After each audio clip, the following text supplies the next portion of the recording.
کەرکووک لە شاری بێناز و ئیهمالکرا و ئاوارەبوونی کوردانی شارەکە بۆ شاری پڕخزمەت و خزمەتگوزاری و گەڕانەوەی دانیشتوانە ڕەسەنە کوردەکان بۆ گەڕەک و ناوچەکانی خۆیان.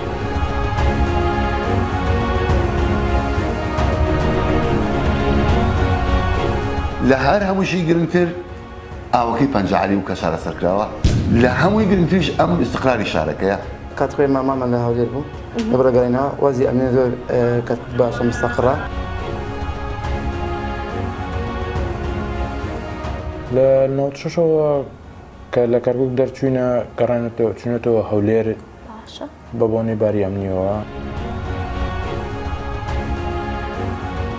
الحەمدولێ یعنی زۆری فەرقیرە. 2 ساڵ پێش ئێستا لەبەر زبل و لەبەر بۆنی زبل لە کەرکووک مەجال نابوو بڕۆی. ئێستا سپاس بخوا بڕۆ بزانە یەک قاقەزێک کلێنی سێ لە سەرجادە نبینی.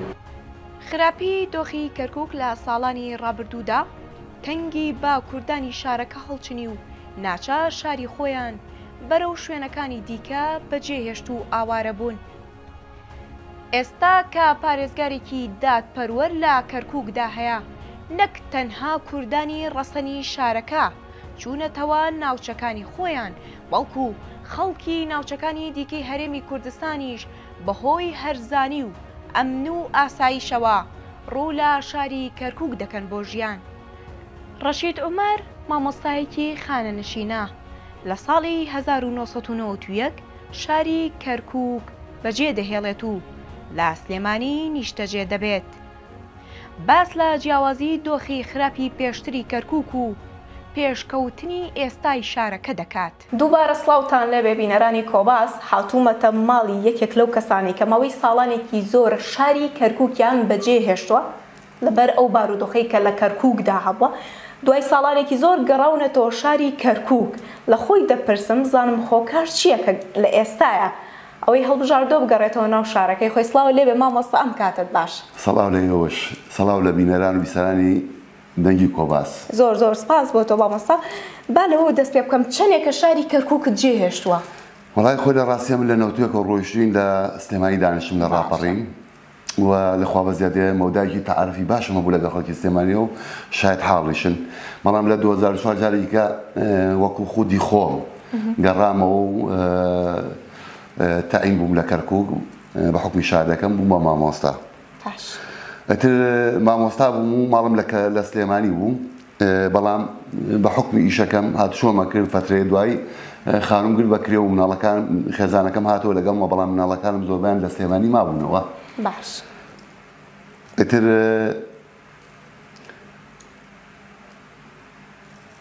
تا خاننشین بووم. باش. ئەتر کە خاننشین بووم گەیمە و قەنەعەتاتر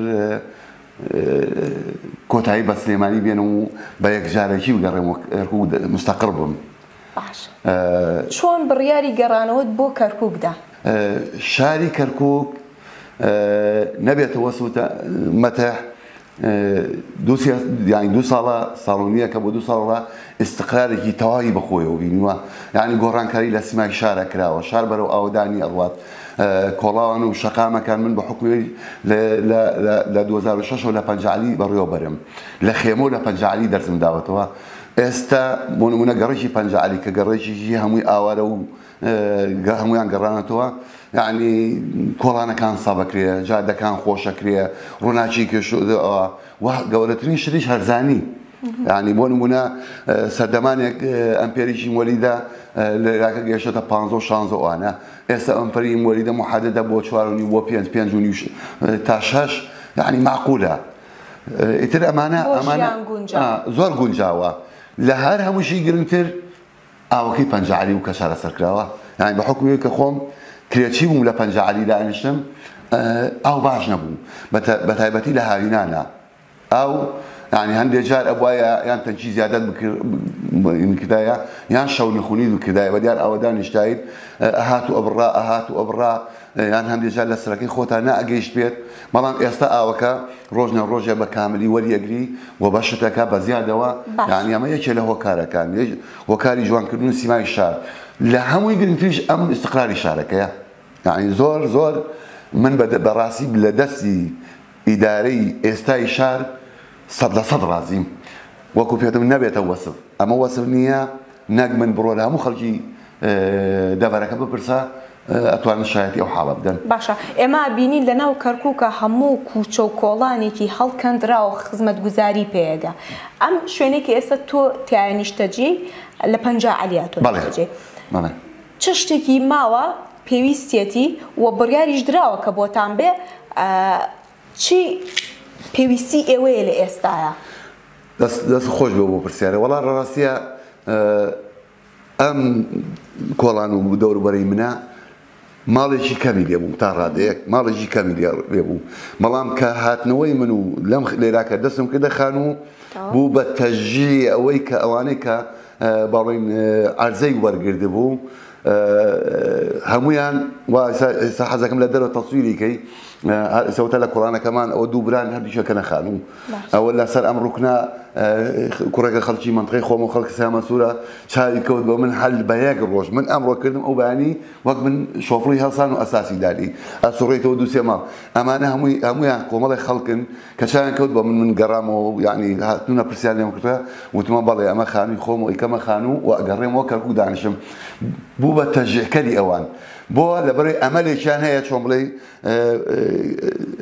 ئەم پرۆسەی چاکردنی جادۆمانەی بڕاتە بەرنامەکەیانەوە هەرچەندە لە ڕێگای دۆست و برادەر و بەلەدیە و وەکو ئەحزاب و وەکو پارێزگاش عەریزەمان داوە کە ئەم جادۆبانەشمان بۆ چاکە و ئومێدیشمانەیە پێش زستان چاکرێ لە ناو مانگی نۆبۆدا حەزیشەم کرد لە دەرەوە تەسویری جادۆبانەکە بکەن و مەسافەکەش کەمە ئەوەی تر خەڵکەکە گەڕێتەوە ئەم هەیکەل و چۆن بڵێ ئەم عەرزە شۆڕانە نامێنێ شارەکەش بەرەو ئاودانی ڕات بڕیار کەرکووکی بەجێهێشت و لە هەولێردا نیشتەجێ بوو لەبەر خراپی دۆخەکە بەڵام گۆڕانکاریەکانی کەرکووک و ئاسایشی شارەکە لە دوای دەست بەکاربوونی ڕێبوار تەها وەکو پارێزگار وای لێ کرد بگەڕێتەوە وەتەنی خۆی.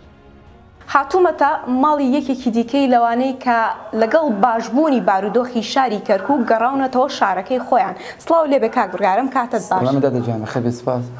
پێم بڵێ کەی گەڕانەوە شاری کەرکووک؟ تاتە گەڕێنیتەوە. سەرەتا بەخێرتان دەکەم. زۆر سپاس بۆ. بەخێرمێنچە سەر و سەر چاوم. خۆشی بەرنامەکەتان دەکەم. زۆر سپاس بۆ. نمەتان زوو بێ ئینشاڵڵا.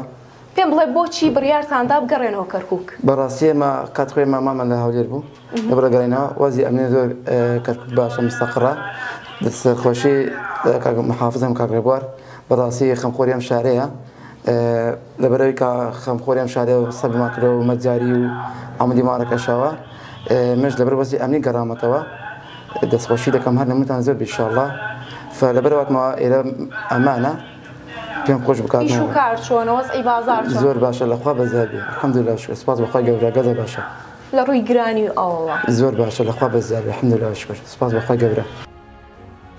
لەبەر خراپی دۆخی ئەمنی شارەکە ئاسۆ لەگەڵ خێزانەکەیدا لە ساڵی 1996 کەرکووک بەجێدەهێڵن دوای دەست بەکاربوونی پارێزگارە کوردەکەی کەرکووک و ئەو گۆڕانکاریانەی لە شارەکەدا ڕوویداوە بڕیاری گەڕانەوەی بۆ کەرکووک داوە.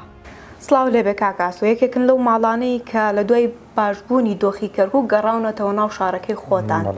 باسیەوەم بۆ بکە کە چەندێکە کەرکووکتان جێشت و چەندێکە گەڕاونەتەوە. لە 96ەوە کە لە کەرکووک دەرچوینە گەڕانێتەوە چونێتەوە هەولێر بە بۆنەی باری ئەمنیەوە لەخوا بەزیاوێ ئێستاکەش کە باری ئەمنی کەرکووک سەلامەت شەو لە ڕێی باری ئاوەدانی و ئاو و کارەبا و ڕێگەبانەکەی لەخوا بەزیاوێ زۆر چەندێکە بەدیاری کراوی هاتوونەتەوە ئێرە؟ تقریبا 9 مانگە بێ گەڕاونەتەوە 9 مانگە بێ. کەرکووکی ئێستا جیاوازە لە چاوجاران؟ باشە یعنی لەخوا بەزیاوێ زۆر باشە سەلامەتەوە خزمەتگوزاریەکان ڕێگەوبان ڕێگەوبانەکانشی زۆر باشە لەخوا بەزیاوێ یعنی کە ئێستا هاتمەتەوە ئێران سێ ڕێگەوبانەکە یەکەم لەخوا بەزیاوێ پاکوتەمیسەوە بووە زۆر پاکوتەمیس. یەکێک لەو کێشانەی کە خەڵکی کەرکووکیان بوو هەبوونی زبڵ و خۆڵێکی زۆر بوو لەسەر شەقامەکان. ئێستا پێم وابێ و گرفتانەتان گرفتان نەماوە لەخوا بەزیاوێ.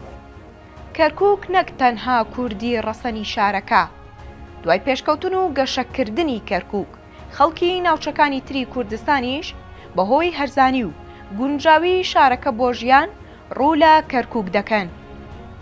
خێڕوڵا کە خەڵکی حاجیاوایە هاتۆتە شاری کەرکووک باس لەوە دەکا کە کەرکووک لە ئێستادا چەند گونجاوە بۆ ئەوەی کە کەسێک ژیانی تێدا بکات. کاک خێڕوڵا تۆ یەکێکی لەو کەسانی کە لە ناحیە حاجیاوەوە هاتوویتە شاری کەرکووک و لە ماوەی ئەوەی کە ڕێبوارسەها بۆ بە پارێزگاری کەرکووک پێم بڵێ جیاوازی ئێستای کەرکووک لەگەڵ جارانە چییە؟ بۆ بەکشی بۆم باس کە خزمەت گوزاریەکان لێرە چۆنە؟ بەڵێ سەرەتا بە فێر هاتنی جەنابتان دەکەم سپاس بۆ ئێوەش کە یعنی توانیتان ئەو خەڵکانە بەسەر بکەنەوەکەوە تازە لە شارەکانی تر دانیشتون و ئێستا گەڕانەوە شارەکانی خۆیان بە تایبەتی کەرکووک و لە ڕووی خزمەت گوزاریەوە یعنی بەڕاستی 2 ساڵ لەمەوە پێش بە تایبەت کە ڕاکان لێرە لەسەر حکم بوو فەرقێکی زۆری کردو بە تایبەت لە ڕووی خزمەت گوزاریەوە سا من خۆم دانیشتووی منتیقەی شۆرا و شۆرا و 2 ساڵ پێش ئێستا ئەگەر سەیرت بکردایە 2-3 ماڵک لێرە بوون بڕواکە کەس ناهات بۆ ئێرە بەس ئێستا بڕۆ سەیری بکە لەخوا بە زیاد بێ ڕۆژ بەڕۆژ بەرەو گەورەبوونە ڕوات و خزمەت گوزاریەکان بەرەو زیاد بوونە بە تایبەتی لە ڕووی کارەبا و لە ڕووی جادە و بانەکە الحەمدوللا گشتی سەب کراوە ئاوەکەی زۆر باشە الحەمدوللا ینی بڕواکە بێمان تۆڕێسا ئاو سەرەکەی بۆ سەربان لەوەتەی هاتوون بۆ ئێرە ینی وە چەند هەفتەیەکە لێرە دانیشم بڕواکەی یەک ڕۆژێمان تۆڕمان هەڵکردۆی گینە بخۆی ئاو سەرەکەی بۆ سەرەوە الحەمدوللا ینی پێشتر وانە بوو پێشتر کە ڕاکان لێرە بوو مۆلیدە گران بوو الحەمدوللا نرخی مۆلیدە دەچووە چەند ئێستا بە چەند؟ نرخی مۆلیدا لە 12 و 14 هزار بوو ئێستا تەنها 4,000 ئەمپێری 4,000 یعنی زۆری فەرقە 14,000 یعنی هەر ئەمپێری 10,000.